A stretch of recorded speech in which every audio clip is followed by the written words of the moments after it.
তবে 2001-এ আর আমরা সরকারে আসতে পারলাম না, কারণ সেটাও কারণ ছিল আমাদের গ্যাস অন্য দেশে বিক্রি করতে হবে। আমি দেশ বিক্রি করে ক্ষমতায় আসব, এটা আমার কখনো চিন্তা ছিল না। আমি বঙ্গবন্ধু শেখ মুজিবের মেয়ে, ক্ষমতার লোভে নিজের সম্পদ অন্যের হাতে তুলে দিতে আমি কখনো রাজি ছিলাম না, যে কারণে আমি আসতে পারিনি। তাতে আমার কোনো আফসোস নেই।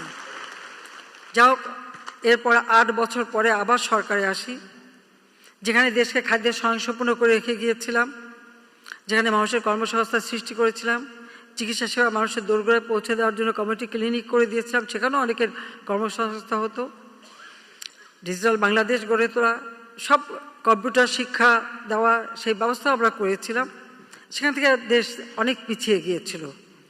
যা হোক, 2009-8-এর নির্বাচনে আমরা জনগণের ভোটে বিপুলভাবে বিজয় অর্জন করি, কারণ সেই নির্বাচনে আওয়ামী লীগ এককভাবে পেয়েছিল 233টা সিট, বিএনপি জামাত 20 দলীয় জোট পেয়েছিল মাত্র 30টা সিট, এবং অন্যান্য জোটগুলি মিলে বাকি সিট।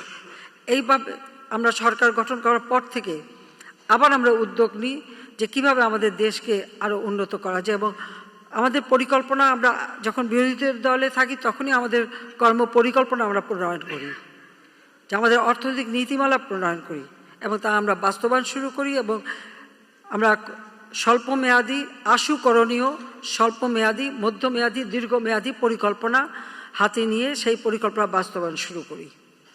এটুকু দাবি করতে পারি, গত সেই 2009 থেকে 2024 অন্তত 23 পর্যন্ত আমি বলবো যে আজকের বাংলাদেশ কিন্তু বদলে গেছে, বদলে যাওয়া বাংলাদেশ।